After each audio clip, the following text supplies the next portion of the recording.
Owners of the Puget Sound Electric Railway had dreams of building an interurban empire that would extend from Vancouver, British Columbia, all the way south to Portland. With the success of the Seattle-Tacoma segment, in 1910, the Pacific Northwest Traction Company constructed a line between Seattle and Everett. Almost 50 interurban lines in all were planned for the future. While dreams of an interurban empire continued, other modes of transportation were right around the corner. Puget Sound Electric Railway 1919 Annual Report. During the past year, the autobuses have continued to operate between Seattle and Tacoma, averaging about 200 passengers a day. They stand near our depot and solicit those passengers who have just missed one of our trains. Their business has not shown an increase, and it is extremely doubtful if they will ever make the Seattle-Tacoma run a profitable one.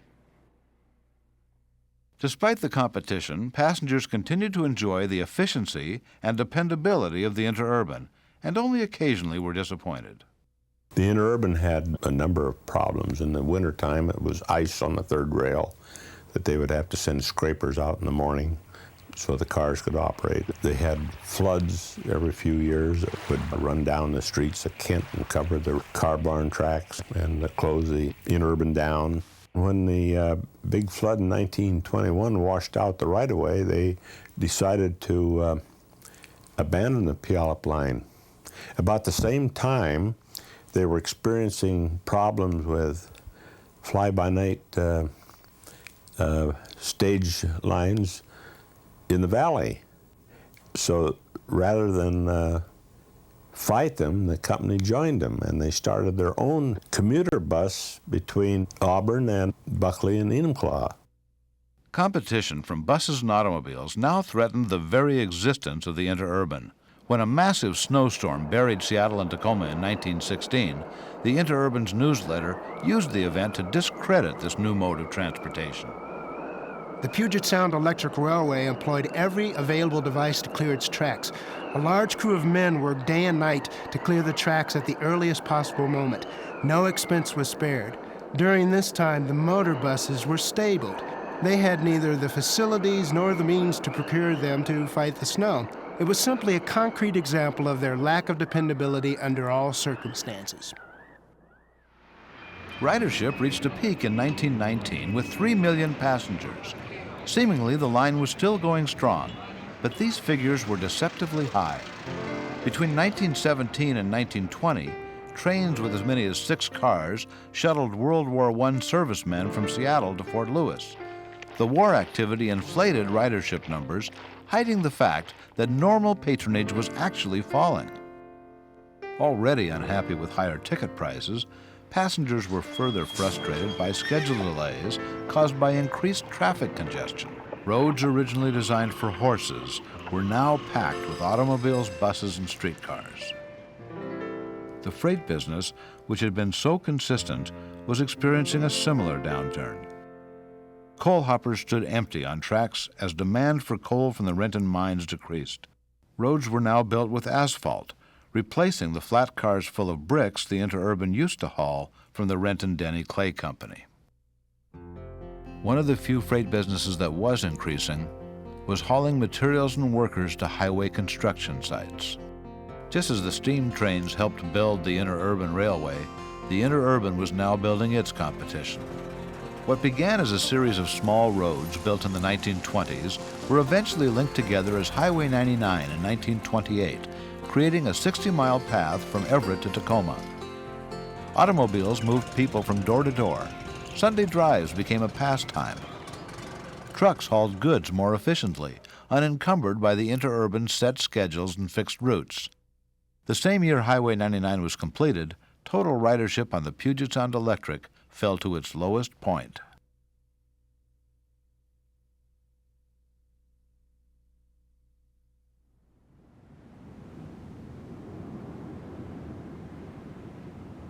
In 1927, the Tacoma News Tribune reported that the interurban had been doing business at a considerable loss for the past 3 years, and as a result, the company filed for bankruptcy. When news of the interurban's imminent closure was announced in October 1928, complaints were filed with the Traffic Bureau. Residents of Auburn and Kent claimed that the new bus service ran too infrequently. Smaller valley communities served by the interurban were entirely excluded from the new bus routes. Despite months of efforts to save the big green cars, economics and progress would not allow the interurban to continue. On December 28, 1928, Superintendent Fergus Hoffman dispatched his last orders. Rummery and Wellman. Tomorrow, Saturday, keep the 556 through on your runs, and when you arrive at Renton on the last trip, take the 556 to Kent, then go home. Goodbye. One last spark on the fearsome third rail, a dying screech from the brakes, a final glare from the headlights, a dismal clanging of the crossing bell, and the Seattle-Tacoma Interurban will have gone the way of the Stagecoach. The Interurban was the way of the swift and fastidious. It played many parts in the drama of lives: runaway couples, fleeing absconders, school children on picnics, families bent on outings, and intrigued little boys who became the rail fans of today were in the human freight that filled the interurban cars. Now it's being relentlessly shoved aside by the motor buses and private automobiles, but its memory will never die. Tacoma Times, December 29, 1928. The interurban abandoned in December 1928, much to the unhappiness of many, many people along the right-of-way. And because of all this unhappiness, that it was 2 years before even any rails were removed. There were people held meeting after meeting to start up the service again, to find somebody that could operate. The service had been so adequate and so dependable. They didn't want to lose the service, and the service they lost, some of the people that lost service in 1928 have never had it since.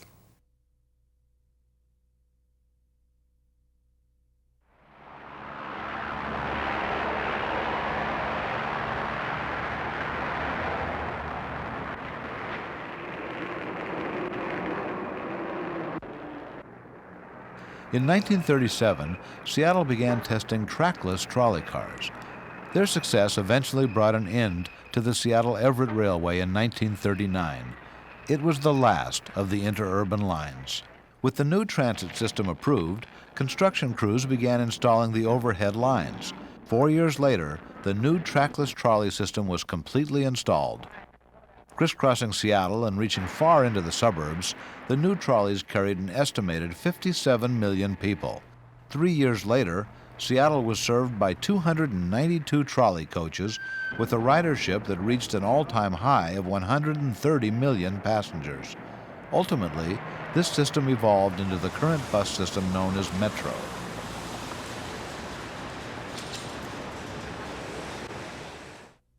It was 2 years after abandonment before the rails were taken up or any of the cars sold. Some of the cars went to Weyerhaeuser, the logging crew coaches. Several cars became hamburger stands or taverns. One car was used by the Tacoma Municipal Belt Railway as a tool shed, and that's the only car remaining today.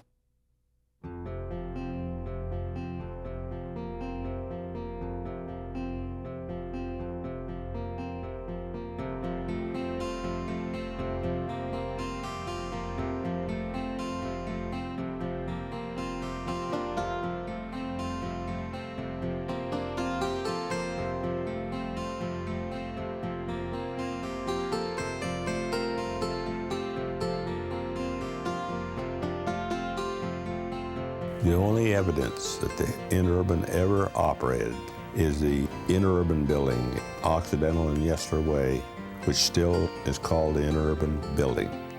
Well, most of the roadbed of the interurban is obliterated today. It's all gone, except for 2 pillars on each side of the river at Duwamish. Farther south on the old right-of-way becomes Interurban Avenue. South of Renton Junction, the old roadbed has been paved over with blacktop for bicycles and hikers. On March 14, 1995, citizens from Snohomish, King, and Pierce County voted against a transit system that would have connected Everett, Seattle, Tacoma, and many of the cities in between. It was the third unsuccessful attempt to bring rapid transit back to the Puget Sound in nearly 30 years. Ironically, the system that was proposed closely resembled that of the Interurban, created nearly 100 years earlier. As Western Washington continues to grow, residents will again be asked to vote on rapid transit, with local Northwest history providing a strong example of what the future may bring. From Elliott Bay to Commencement Bay, and all points in between, the Puget Sound Electric Railway carried millions of passengers and hundreds of tons of freight. Over the span of 26 years, from 1902 to 1928, the Interurban forever altered the landscape and culture of Western Washington. Towns sprang up where before there were none. Cities grew from the seeds of humble communities. City dwellers moved to the suburbs. Farming families enjoyed the benefits of the big city.